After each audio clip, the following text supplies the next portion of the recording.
ஓம் சக்தி அங்காளம்மா, ஓம் சக்தி அங்காளம்மா, ஓம் சக்தி அங்காளம்மா. உலகம் பிறக்க முன் ஒரு நாளை முன்பிறந்தால், கலியுகம் பிறக்க முன் கால்நாழி முன்பிறந்தால், சூரியன் சந்திரன் இல்லாத நாட்டிலே முந்தி பிறந்தால், மூவரை ஈன்றெடுத்தால், செத்து பிழைத்தால், சிவனுக்கே பாரியானால், மாண்டு பிழைத்தால், மறுரூபமான மாயசக்தி எங்கள் ஆதிசக்தி, எங்கள் அங்காள பரமேஸ்வரி. சிவசிவ என்கிற தீவினையாளர், சிவசிவ என்றிட தீவினை மாலும், சிவசிவ என்றிட தேவருமாவா, சிவசிவ என்னை சிவகதிதானே. நீங்கள் பார்த்துங்கிறது மேல்மலை அருள்மிகு அங்காளம்மன் திருக்கோயில் ஊஞ்சல் அம்பாவை தான் பார்த்துட்ருக்கீங்க. உங்களுடைய தலைமை குருக்கள் பூபதி ராஜா, அருள்மிகு அங்காளம்மன் திருக்கோயில் மேல்மலையனூர். இந்த பதிவு எதுக்குன்னு சொன்னீங்கன்னா, குலதெய்வ வழிபாட்டை நம்ம எப்படி கடைபிடிக்கணும். நிறைய பேர் குலதெய்வத்தை எப்படி வணங்கணும்னு தெரியாமல் இருக்கிறாங்க. அதுக்கு உண்டான பதிவுகள் தான் இந்த வீடியோவாக இருக்கும். ஏன்னா இது எல்லாருக்குமே தெரிஞ்சிக்க வேண்டிய இடத்துல வந்துட்டுருக்கோம். நிறைய பேருக்கு குலதெய்வத்தை எப்படி வணங்குவது அப்படிங்கிறது தெரியாமல் இருக்கீங்க. அதனுடைய வழிபாட்டு முறைகளை இப்போ நான் உங்களுக்கு சொல்ல போகிறேன். இந்த குலதெய்வம் என்பது எதுக்குன்னு சொன்னால், குலத்தை காக்கின்ற தெய்வம் தான் குலதெய்வம். ஏன்னா ஆதி காலத்துலேருந்து நம்மளுடைய முன்னோர்கள் அந்த இடத்துல போய் ஒரு சின்ன சிலையாக கூட இருக்கலாம். இப்போ நீங்கள் பார்த்துங்கிறது பெரிய ஒரு சிலை, அதுதான் நீங்கள் பார்த்துட்ருக்கீங்க. ஆனால் சின்ன சின்ன சிலைகள்லாம் பார்த்தீங்கன்னா ஒரு சின்ன கல்லை வச்சு கூட கும்பிட்டுருப்பாங்க. ஏன்னா ஆதி காலத்தில் அந்த மாதிரி வழிபாட்டு முறையை தான் கடைபிடிச்சாங்க. அது கடைபிடிக்கும் போது தான் அவங்களுக்கு பல விஷயங்கள், ஏன்னா அந்த இடத்துல மொட்டை அடிக்கிறதுலேருந்து காது குத்துறதுலேருந்து அவ்வளோ விஷயம் கிராண்டாக செய்வாங்க. நீங்களே பார்த்துட்டு ஒரு காலகட்டத்துங்களா அப்படியே பங்காளிகள்லாம் சேர்ந்து ஒத்துமையாக போய் அதை செய்வாங்க. எல்லா விஷயத்துக்கும் ஒரு காது குத்து, அதாவது ஒரு திருமணத்துக்காக இருக்கட்டும், முதல் பத்திரிக்கை குலதெய்வத்துக்கு தான் முதல்ல படைப்பாங்க. ரெண்டாவது ஒரு வீடு கட்ட போகிறோம்னாலும் குலதெய்வத்தை. அப்படி எப்படி வணங்கினா நம்ம அந்த குலதெய்வத்தை நம்ம அருளை பெற முடியும் அப்படிங்கிறத விஷயத்தை நம்ம தெரிஞ்சுக்கணும். இது ஒரு சிலர் வருடத்துக்கு ஒரு தடவை தான் செய்கிறாங்க. வருடத்துக்கு ஒரு தடவை செய்வது அப்போது செஞ்சுருக்கலாம். ஆனால் இப்போ எல்லா விஷயமும் வருஷத்துக்கு 4 விஷயங்கள் நம்ம நல்ல நல்ல விஷயங்கள்லாம் செய்ய ஆரம்பிச்சிட்டோம். நிறைய விஷயங்கள் செஞ்சுக்கிட்டே இருக்கோம். அப்போ என்ன ஆகுதுன்னா, அந்த விஷயங்கள் எல்லாத்துக்குமே அந்த இடத்துக்கு போயிட்டு அந்த குலதெய்வத்தை வணங்கணும். நீங்கள் பார்த்துங்கிறது திருக்கோவிலூர் பக்கத்தில் இருக்கிற பச்சையம்மன் கோவில், அதை தான் நீங்கள் பார்த்துட்ருக்கீங்க. ஒவ்வொரு கோயிலும் அந்த கோயிலுக்கு உண்டான விஷயங்கள் நான் தான் சொல்லலான்னு இருக்கிறேன். ஏன்னா அங்கே குலதெய்வத்துக்காக அவங்க வணங்குறவங்க நிறைய பேர் இருப்பாங்க அந்தந்த கோயிலும். அந்த மாதிரி அந்த கோயிலுக்கு போகும்போது நல்ல விஷயங்கள் எப்போ நடந்தாலும் சரி, அந்த இடத்துக்கு போய் நம்ம சொல்கிறது வழக்கத்தில் வச்சுருக்கிறோம். அப்போ எப்போ போகணும், எப்பெல்லாம் மனசில் தோணுதோ அப்போல்லாம் போகணும். நம்ம கஷ்டத்துக்காக தான் இன்றைக்கி நிறைய பேர் போய்ங்கிறதுக்கு காரணம் என்னென்னா, நான் போகலைங்க, டைம் இல்லைங்க, எனக்கு டைம் இல்லாமே இருக்குதுங்க, அதனால் போக முடியலைங்க அப்படின்னு சொல்லுவோம். அப்படி தான் உருவாக்கிடும் நம்மளை. அந்த குலதெய்வம் என்னன்னா, எனக்கு கிட்ட சேராத அளவுக்கு அது என்ன பண்ணுமோ அவ்வளோ பண்ணும். நீங்கள் நாளைக்கு பிரச்சனைன்னு இருக்கும்போது நீங்கள் போகணும்னு நினச்சா கூட போக முடியாது. அப்போ கால தாமதங்கள் அப்படி ஏற்படக்கூடாதுன்றதுக்கு தான் என்ன பண்ணாங்க முன்னோர்கள் அடிக்கடி அந்த குலதெய்வத்தை காட்டி வணங்கி அதுக்கு உண்டான முடி எடுக்கிறது, காது குத்துறது எல்லாமே அவ்வளோ கிராண்டாக செஞ்சிட்ருக்காங்க. இன்றைக்கி நிறைய பேர் அதை தவிர்த்து விட்டதால் என்னாச்சுன்னா, குலதெய்வமே எதுன்னு தெரியாமல் முடிச்சுட்டு இருக்கிற குடும்பங்கள் எவ்வளோ பேர் இருக்குங்க. அப்படி இருக்கக்கூடாதுன்றதுக்காக தான் இந்த பதிவு கொடுக்குறேன். ஒரு கிட்டத்தில் இருக்குது அப்படின்னு சொன்னால் வாரத்துக்கு ஒரு தடவை போய் வரலாம். வாரம் ஒரு தடவை ஞாயிற்றுக்கிழமை ஆனால் அந்த குலதெய்வத்தை போய் வணங்கலாம். இல்லை சார் ரொம்ப லாங்கில் தான் இருக்குது அப்படின்னு சொன்னால் ஒரு மாதத்துக்கு ஒரு தடவை, இல்லை இன்னும் கொஞ்சம் டிஸ்டன்ஸ் அதிகமாக தான் இருக்குது, ரொம்ப லாங்கில் தான் இருக்குது அப்படின்னு சொன்னால் ஒரு 3 மாதத்துக்கு ஒரு தடவையாவது அந்த குலதெய்வ கோயிலுக்கு நம்ம போகணும். குலதெய்வத்துக்கு போகும்போது என்ன எடுத்துகிட்டு போகணுன்னா பார்த்தீங்கன்னா, அந்த காலத்தில் ஒரு அன்னக்கூடை வச்சுக்குவாங்க. அன்னக்கூடையில் வச்சுக்கிட்டு அதுக்கு தேவையான பொருளை முன்கூட்டியே வாங்கிக்குவாங்க. ஒரு நாள் முன்கூட்டியே அதுக்கு தேவையானது என்னன்னு சொல்லிட்டு அப்படியே மைண்டில் யோசனை பண்ணிங்கன்னா அந்த கோயிலுடைய அட்மாஸ்பியர் ஃபுல்லாக உங்களுக்கு தெரிய வரும். அந்த கோயிலுக்கு என்ன இருக்குது, அந்த கோயிலில் பூசாரி இருக்கிறாங்களா இல்லையா, இல்லை அப்படின்னு சொன்னால் நம்ம இங்கேருந்து என்னென்ன வாங்கிட்டு போகணும்னு சொல்லிட்டு இங்கேயே வாங்கி வச்சு அந்த கூடையில் எடுத்து வச்சுருந்து மறுநாள் கற்பூரம் கொளுத்திட்டு அங்கேருந்து தலையில் தூக்கி அப்படி எடுத்துகிட்டு போவாங்க. இன்றைக்கி அந்த மாதிரி இல்லை. சார் நாங்கள் பஸ்ஸில் தான் போகிறோம், பரவாயில்ல எடுத்துகிட்டு போங்க, முன்கூட்டியே வாங்கி வச்சுக்கிட்டு அந்த அம்பாவை நீங்கள் வாங்கி வச்சு நினச்ச கையோடு நீங்கள் எடுத்துகிட்டு போகிறீங்கன்னாவே அம்மா அந்த எதிர்நோக்கி வருவாங்களாம். இன்றைக்கி ஆடு உத்தரவு கேட்டுங்கிறாங்க பாருங்கள். குலதெய்வ கோயிலுக்கு ஆடு உத்தரவு கேட்டு ஆடு வெட்டுறாங்க. அந்த மாதிரி கும்பலாக அவ்வளோ கூட்டமாக சந்தோஷமாக செய்வாங்க.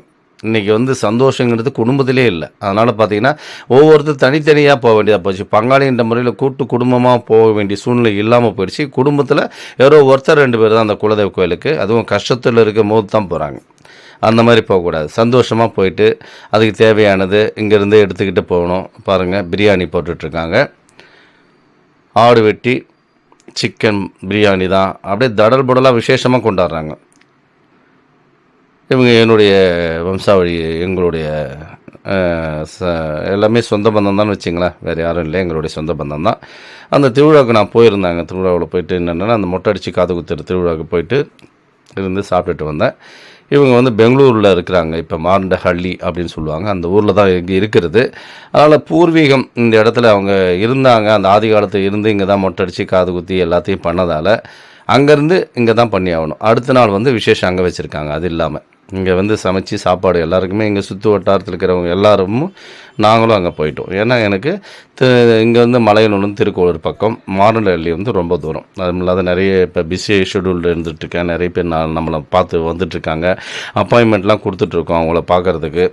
அப்படின்னும் போது நம்ம ரொம்ப லாங்கில் போகிறதுக்கு வழி இல்லாமல் போச்சு. அதனால் அந்த கோயிலுக்கு போகும்போது அந்த கோயில் இருக்கிற இந்த முனீஸ்வரன் பாருங்கள் எவ்வளோ இருக்க, பாருங்கள் எவ்வளோ உக்கிரமான இருக்கிறது.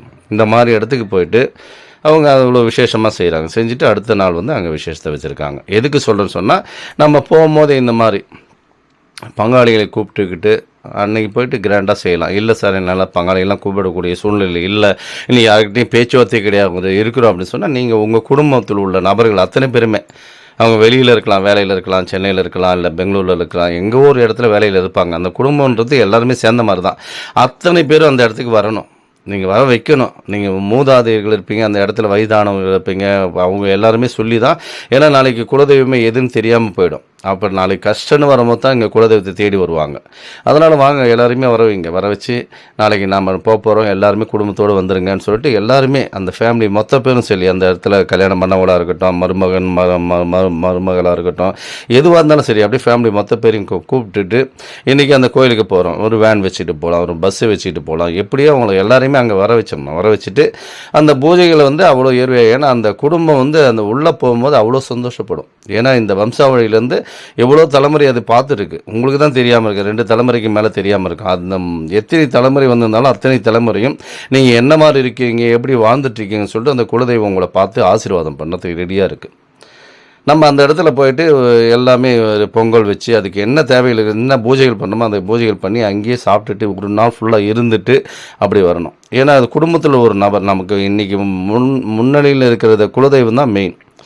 அந்த குலதெய்வம் தான் உங்கள் பிரச்சனை முதன்மையில் வந்து முன்னாடி நிற்குமே. நமக்கு ஏதோ ஒரு பிரச்சனைன்னு சொன்னால் குலதெய்வம் ஆசீர்வாதம் தான். அதுக்காக தான் அந்த ஆசீர்வாதத்தை நோக்கி தான் இன்றைக்கி பண்ணிகிட்ருக்கோம். இன்றைக்கி வந்து பிஸியாக இருக்கோம், எல்லாருமே பிஸி. பார்த்தா இந்த பக்கம் அவங்க ஒருத்தர், அந்த பக்கத்தில் அவங்க ஒருத்தர், 2 பிள்ளைங்க சார், 4 பிள்ளைங்க சார், ஆளுக்கு ஒரு திசையில் இருக்கிறாங்க சார். நாங்கள் வர முடியாத சூழ்நிலை தான் சார் இருக்கிறோம். இன்றைக்கி ஒருத்தர் 2 பேர் தான் சார் கோயிலுக்கே போக வேண்டிய சூழ்நிலை ஆகிப்போச்சு அப்படிங்கிற லெவலுக்கு போயிட்டுருக்கோம். அப்படி இல்லை, அதாவது நீங்கள் வந்து முன்கூட்டியே தேதி அறிவிக்கும் போதே அவங்களை எல்லாருமே வர வச்சிடணும். வர வச்சுட்டு வாங்க, நம்ம இன்றைக்கி எல்லாருமே போகிறோம், ஃபேமிலியோட சந்தோஷமாக போங்க. நீங்கள் சந்தோஷமாக போகும்போது அந்த சந்தோஷம் உங்களை நோக்கி வந்துட்டுருக்கும். இன்றைக்கி கஷ்டத்தோடு தான் தேடி போயிட்டுருக்கோம். அந்த மாதிரி தான் இருக்கிறதால தான் உங்களுக்கு பிரச்சனைகள் அந்த மாதிரி வந்துட்டுருக்கு. அப்படி போகும்போது இப்போ என்ன நாங்கள் சொல்ல வரோன்னு சொன்னால், வெல்லமும் எடுத்துகிட்டு போங்க. அந்த கோயிலுக்கு போகும்போது வெல்லம் வாங்கிட்டு போய் அங்கே சமையலுக்கு வெல்லத்தை கொடுங்க. இல்லையா அங்கே யாருமே எதுவுமே இல்லை சார், அந்த சுற்றி வந்து கோயில் பூசாரிகளே கிடையாது சார் அந்த கோயில் சொன்னால், வெல்லத்தை இடித்து அங்கே ஜீவராசிகளுக்கு போடுங்க. அப்படி நம்ம கொடுக்கும்போது அதனுடைய பலன் நிச்சயமாக நமக்கு வந்து சேரும். அதுதான் வெல்லத்தை கொடுக்க சொல்கிறதுக்கு காரணமே அதுதான். அன்னதானங்கள் முடிந்தால் அந்த இடத்துல வந்து அன்னதானங்கள் போடலாம். எந்த அளவுக்கு நீங்கள் அந்த ஒரு நாள் ஃபுல்லாக வந்து அங்கேயே இருந்து அவங்களுக்கு அவ்வளோ விருப்பப்பட்டு நீங்கள் செஞ்சு அப்படி வரணும். அங்கே போய் தான் நிறைய பேர் வந்து தேடுறாங்க, என்ன செய்யலாம், என்ன வாங்கலாம் அப்படின்னு சொல்லி, என்ன விட்டுட்டோன்னு சொல்லிட்டு. சாதாரணமாக ஒரு பொங்கல் வைக்கிறதுனா கூட வந்து தழுவு வைக்கிறீங்கன்னா அந்த இடத்துல வந்து பாதாம் பருப்பு வேணும், முந்திரி வேணும், ஏலக்காய் வேணும், இது எல்லாமே அங்கே போய் தேடுவாங்க. அந்த மாதிரி தேடக்கூடாது. நம்ம வைக்க போகிறோம், வெறும் வெண்பொங்கல் வைக்க போகிறோம், இதெல்லாம் வைக்கிறோம்னா இதெல்லாம் சக்கரை தழுவு வைக்கிறோம், இல்லை வெல்லம் தழுவு வைக்கிறோம் அப்படின்னா நம்ம அதுக்கு தேவையான அத்தனை பொருளும் இங்கேருந்து வாங்கிட்டு தான் போகணும். போகும்போதே வந்து அந்த கோயிலுக்கு வந்து ஒரு புடவை கட்டணுமா, இல்லை துண்டு கட்டணுமா, இல்லை என்ன பண்ணணும், என்னென்ன செய்யலாம், அபிஷேகம் பண்ணலாமா, அந்த கோயிலில் போயிட்டு எவ்வளோ ஆகிட போகுது சொல்லுங்கள் பாப்பா. அந்த குலதெய்வ கோயிலுக்கு போகும்போது ஒரு அபிஷேகம் பண்ணி அதுக்கு அவ்வளோ இது பண்ணிவிட்டு அவ்வளோ நம்ம வந்து நேசித்து நம்ம செய்யும் போது அந்த அந்த குலதெய்வம் நம்மளை வந்து காத்து நிற்கும். நம்ம மூதாதையர் எத்தனை பேர் அந்த இடத்துல நின்றுருப்பாங்க, எப்படி பண்ணியிருப்பாங்க, அதை எல்லாத்தையும் பார்த்துட்டு என்ன பண்ணோம், நமக்கு அத்தனை பலன்களும் அந்த இடத்துல கொடுக்கும். அதுதான் அந்த குலதெய்வ வழிபாடுங்கிறது. அப்போ வந்து எப்போ போகணும் அதுன்னு கேட்டிங்கன்னா வந்து பார்த்திங்கன்னா பௌர்ணமி போகலாம். பௌர்ணமிங்கிறது குலதெய்வத்துக்கும், அமாவாசை என்பது பித்ருக்களுக்கும் நம்ம வந்து மூதாதையர்கள் பழக்க வழக்கத்தில் கொடுத்துருக்காங்க. அந்த பௌர்ணமி டைமில் நீங்கள் அங்கே போகலாம். பௌர்ணமி என்பது சந்திரன் என்ன அம்மா தான். அப்போ வந்து அம்மாவை வணங்கினால் அந்த குலதெய்வத்தை வந்து வணங்கும் போது அந்த குலத்தை வந்து நம்மளுக்கு பெரிய அளவுக்கு அது வந்து நமக்கு வந்து வழிகாட்டுதலாக நிற்கும். நமக்கு ஒரு கஷ்டங்கள் வந்ததுனாவே அந்த குலதெய்வத்தை கேட்டு தான் சனீஸ்வரனே பிடிப்பான். நம்ம உயிர் போகுதுன்னா கூட அந்த குலதெய்வத்தை கேட்டு தான் வந்து அந்த உயிரை வந்து நம்மளை வந்து பிரிக்கவே முடியும். ஏன்னா அந்த குலதெய்வத்துக்கு அவ்வளோ பவர் இருக்குது. இன்றைக்கி உடம்பு சரியில்லைன்னு சொல்லிட்டு ஆஸ்பத்திரி கையமாக தான் சுற்றிட்டு இருக்காங்க. நிறைய பேர் பார்க்குறேன். நானும் ஆஸ்பத்திரி போயிட்டு இருக்கேன் சார், அங்கே போயிட்டுருக்கேன் சார், இங்கே போயிட்டுருக்கேன் சார். ஆனால் குலதெய்வத்துக்கு போனீங்களான்னா இல்லை சார், நான் போகல சார், அது எங்கே இருக்குன்னு தெரியாமல் இருக்கிறேன் சார் அப்படின்னு சொல்லிட்டு அந்தளவுக்கு இன்றைக்கி நடந்துகிட்ருக்கு. அதனால தான் உங்களுக்கு வந்து பதிவுகள் எதுக்கு கொடுக்குன்னு சொன்னால், அந்த குலதெய்வத்தை முதல்ல போயிட்டு நீங்கள் இதுமாரி நான் போகிறேன், இன்றைக்கி ஆஸ்பத்திரி கூட நான் போகலான்னு இருக்கேன், எனக்கு உடம்பு சரியில்லாமல் இருக்குது, அதனால் உங்கள்கிட்ட ஒரு உத்தரவு கேட்கலான்னு வந்திருக்கேன்னு சொல்லிட்டு அந்த உத்தரவு கேட்டுக்கிட்டு நீங்கள் ஆஸ்பத்திரிக்கு போகலாம். முதல் நாள் குலதெய்வ கோயிலுக்கு போயிட்டு அதுக்கப்புறம் நீங்கள் வந்து அந்த ஆஸ்பத்திரிக்கு அப்படி போகும்போது என்னென்னா, நம்மளை குலதெய்வத்தை வணங்கிட்டு போகிறாங்க, நம்மளை வந்து எப்படியாவது காப்பாற்ற மாட்டாங்களான்னு நினச்சி தான் நம்மக்கிட்ட வந்திருக்காங்க. அதனால் வந்து அந்த குலத்தை வந்து அந்த குலதெய்வமானது நம்மளை உயிர் போகிறத கூட நம்மளை திருப்பி கொடுப்பாங்க. ஏன்னா அவங்க தானே இந்த பிரபஞ்சமே அதை சார்ந்து தான் இருக்குது. ஏன்னா அந்த குலதெய்வம் அங்கே ஆதி காலத்தில் என்ன வாங்கியிருக்குன்னு சொன்னால், எங்களை வந்து எல்லாருமே மதிக்கணும், வணங்கணும், வேண்டணும். அப்படி வேண்டும் போது தான் நாங்கள் பலன் தருவோம். மற்ற தெய்வங்களுக்கு முதன்மையான தெய்வம்னு பார்த்தீங்கன்னா குலதெய்வம் தான். அதனால தான் அந்த குலதெய்வ வழிபாடுங்கிறது மிக முக்கியம்னு சொல்லிகிட்டு இருக்கோம். அதனால் குலதெய்வம் சிம்பிளாக இருந்தாலும் சரி, பிரம்மாண்டமான இருந்தாலும் அதை பற்றி நம்மளுக்கு கவலை இல்லை. அங்கே போனீங்கன்னா அந்த அளவுக்கு வந்து விருப்பப்பட்டு செய்யுங்க. குலதெய்வத்தை எந்த அளவுக்கு செய்யுங்களோ மற்ற இஷ்ட தெய்வங்களை எல்லாமே உங்களை கூட வருவாங்க. இல்லைன்னு சொன்னால் நீங்கள் எந்த கோயிலுக்கும் சார் நான் பார்த்துருக்கேன், நிறைய பேர் சொல்லுவாங்க சார் நான் வந்து இந்த எல்லா கோயிலுக்கும் போயிட்டேன் சார், நீங்கள் சொன்ன பரிகாரம் நாங்கள் அத்தனையும் பண்ணிவிட்டேன் சார், ஆனால் ஒன்றும் வந்து எங்களுக்கு வந்து ரிசல்ட்டே கிடைக்கல சார் சொல்லுவாங்க. இதுக்கு காரணம் என்னன்னு சொன்னால், அந்த குலதெய்வம் போய் முன்னாடி நிற்கும். எனக்கு வந்து அந்த என்னுடைய பிள்ளைகள் அவன், எனக்கு தெரியும் அவனுக்கு என்ன கொடுக்கணும் கொடுக்கக்கூடாதுன்னு எனக்கு தெரியும். ஆனால் நீங்கள் வந்து அவனுக்கு வந்து தலையிடாதீங்க. எப்போ அவன் வந்து கஷ்டப்பட்டு அடிபட்டு உதப்பட்டு என்கிட்ட வந்து நிற்கிறானோ அன்றைக்கி நான் செஞ்சுக்குவேன். நீங்கள் வந்து எந்த விதத்துலையும் அவனுக்கு கொடுக்கக்கூடாது அப்படின்னு சாபம் வாங்கியிருக்காங்க. அவங்க வந்து வரம் வாங்கியிருக்காங்க தெய்வத்துக்கிட்ட வந்து.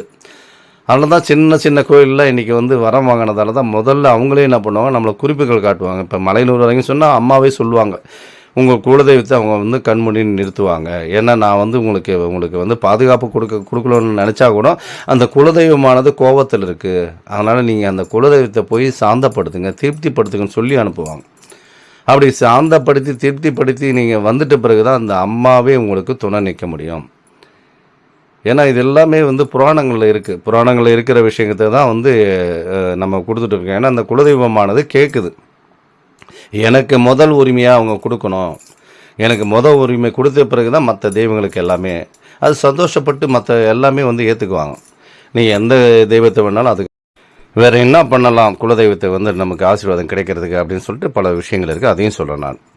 அந்த குலதெய்வத்துக்கு போகும்போதே நம்ம ஒரு நார் தேங்காய், ஒரு அதாவது அந்த இடத்துல வச்சு படைக்கணும். நார் தேங்காய், ஒரு எலுமிச்சம்பழம் அது மடியில் வச்சு படைச்சிட்டு அப்படியே தீபாத்திரம் பண்ணி, என்னுடைய குலதெய்வத்தை வந்து நான் கேட்குறேன், வீட்டுக்கு அழைக்கலான்னு இருக்கிறேன், என்னோடய வீட்டில் வந்து நீங்கள் எல்லை காவலாக இருக்கணும்னு சொல்லிட்டு வேண்டிக்கிட்டு அங்கேருந்து கொஞ்சோண்டு மண் எடுத்துகிட்டு வரலாம். இந்த மண், எலுமிச்சம்பழம், மேற்கொண்டு பார்த்தீங்கன்னா அந்த நார் தேங்காய் மூணுத்தையும் ஒரு துணியில் கட்டி நம்ம வீட்டு வாசப்படியில் ஒரு மஞ்சள் துணி வச்சு கட்டி தொங்க விடலாம். அதுக்கு வந்து தீபாத்தனம் பண்ணும்போதுலாம் அதுக்கு தீபாத்தனம் காமிக்கணும். அப்போ அந்த குலதெய்வம் நம்ம வீட்டு வாசப்படியில் வந்து அதுமாதிரி வச்சுருப்பாங்க. நிறைய இடத்துல பார்த்துக்கலாம், மஞ்சள் துணி கட்டி வச்சு அது பார்த்துக்கலாம். இது எதுக்காக கட்டிக்கிறான்னு கூட நிறைய பேர் தெரியாமல் இருக்கும். அதுக்காக தான் இந்த பதிவுகள் கொடுக்குறேன். சரி சார், நீங்கள் சொன்ன மாதிரியே செஞ்சுட்டேன். அந்த குலதெய்வம் ஆசீர்வாதம் இருக்குதா இல்லையான்னு நம்ம எப்படி சார் தெரிஞ்சுக்கிறது? அதுக்கும் வழி சொல்கிறேன் பாருங்கள். அந்த குலதெய்வம் நம்மக்கிட்ட ஆசீர்வாதம் இருக்குதா இல்லையான்னு டெஸ்ட் பண்ணி பார்க்கலாம். அப்போ அந்த குலதெய்வத்தை போயிட்டு வணங்கும் போதே நான் உன்னை வந்து நீங்கள் இருந்தாலும் வந்து எனக்கு இருக்குதா இல்லையான்னு எனக்கு தெரியல சுத்தமாகவே. ஏன்னா அந்த வீட்டில் வந்து பார்த்தீங்கன்னா என்னை சுற்றி நடக்கிற விஷயங்கள்லாம் பார்த்தீங்கன்னா நீ இருக்கிற மாதிரி எனக்கு தெரியல. அதனால் நீ இருக்கிறது உண்மைன்னா, நான் வணங்குற தெய்வம் என்னுடைய குலதெய்வம் இருக்கிறது உண்மைன்னா உன்னை நான் பரிசோதிக்க விரும்புகிறேன். ஏன்னா தயவுசெய்து எதையும் நினச்சிக்காதன்னு சொல்லிட்டு என்ன பண்ணணுன்னா வந்து ஒரு எலுமிச்சம்பழம் மடியில் வச்சுக்கலாம். அந்த இடத்துல வந்து தண்ணி எது வேணாலும் ஒரு குழாவில் தண்ணி கூட வரும்னு வச்சுங்களேன். குழாவில் இருக்கலாம், இல்லை ஒரு குளமாக இருக்கலாம், அப்படி தீர்த்த குளம் கூட இருக்குன்னு சொல்லுவாங்க. அந்த மாதிரி இருந்தால் அந்த குளத்தில் தண்ணியை எடுத்துக்கிறீங்க, ஒரு எலுமிச்சம்பழம் கனியை எடுத்துக்கிறீங்க, அப்படியே என்ன பண்ணுறீங்க, வீட்டுக்கு போகிறீங்க. இது ரெண்டுமே எடுத்துக்கிட்டு ஒரு கலசம் சின்னதாக, ஒரு மண் குவளைன்னு சொல்லுவாங்க, சின்னதாக ஒரு கலசம்.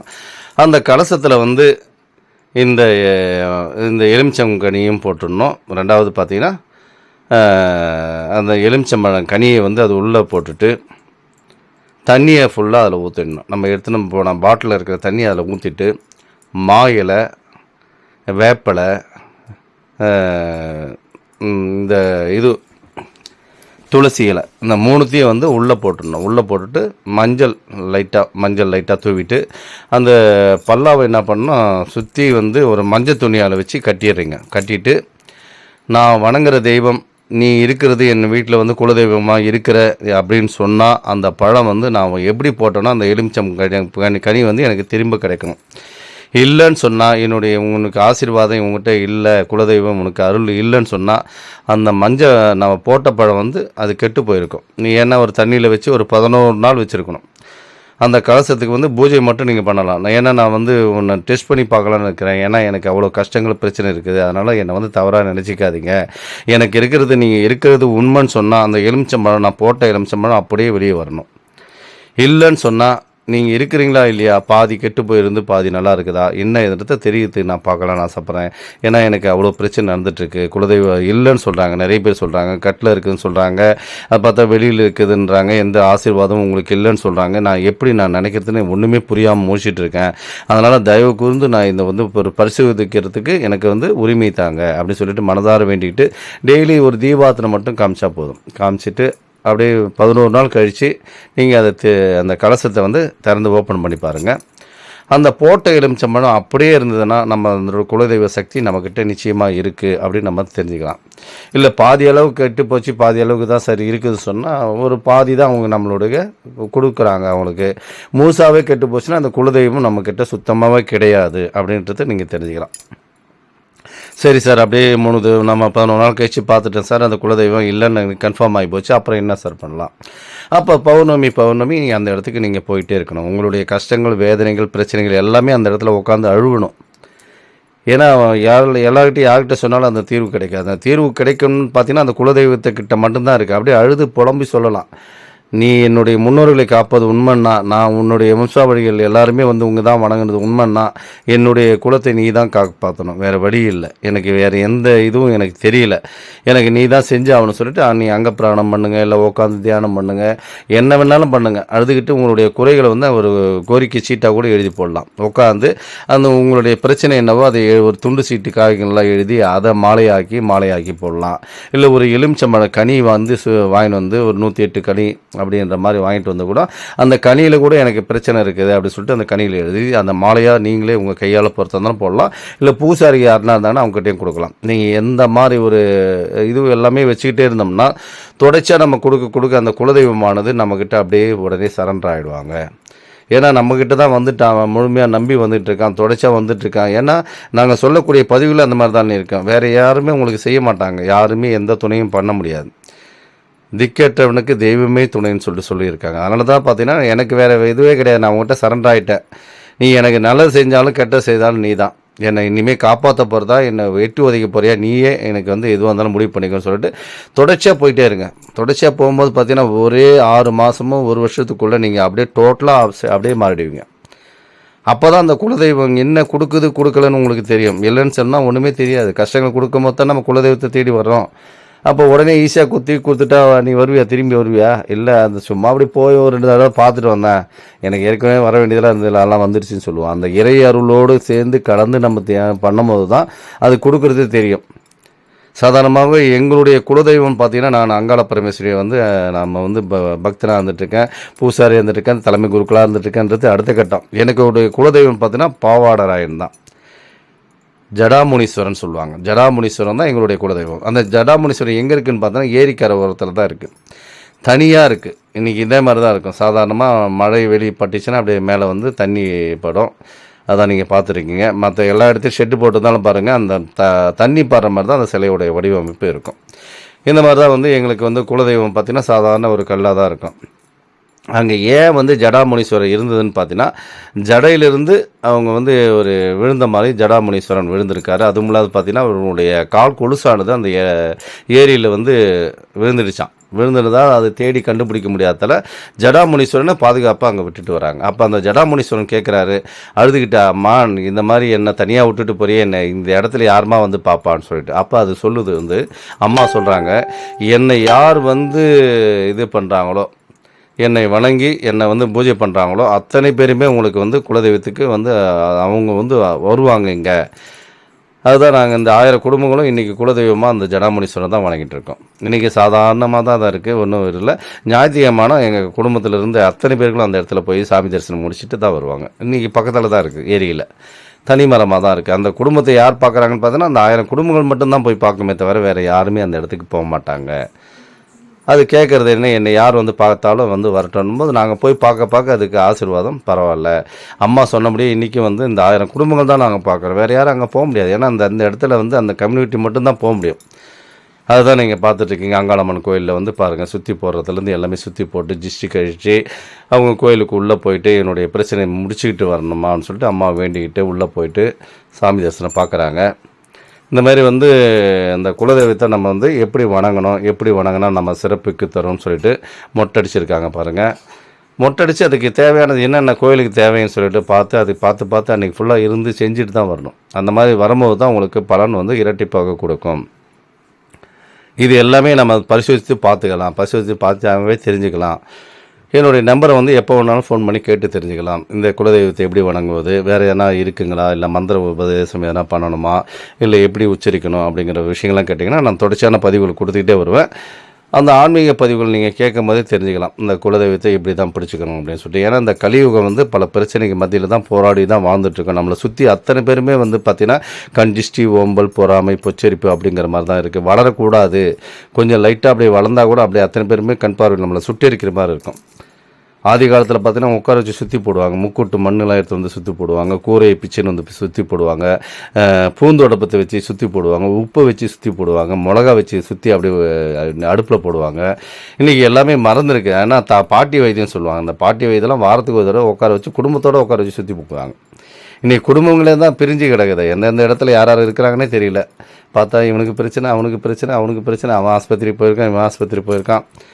அந்த இடத்துல போய் ஒரு அன்னதானங்கள், இதுதான் அன்னதானம் காமிச்சிருக்கேன். மேல்மலையன் கோயிலில் வந்து தினசரி அன்னதானங்கள் வந்து போட்டுகிட்டு இருக்கோம். அது வந்து லைனில் இருக்கிறவங்களுக்கு ஒரு கப்பில் வச்சு கொடுப்போம் பாருங்கள், அந்த இது அன்னதானங்கள். அது இல்லாமல் சாப்பாடு தனியாக போட்டுட்ருக்கோம். அதனால் அந்த கோயிலுக்கு, குலதெய்வ கோயிலுக்கு போனீங்கன்னா இந்தமாரி அரிசி, பருப்பு, உங்களுக்கு என்ன தேவை இருக்குது அத்தனையுமே வாங்கியே கொடுக்கலாம்.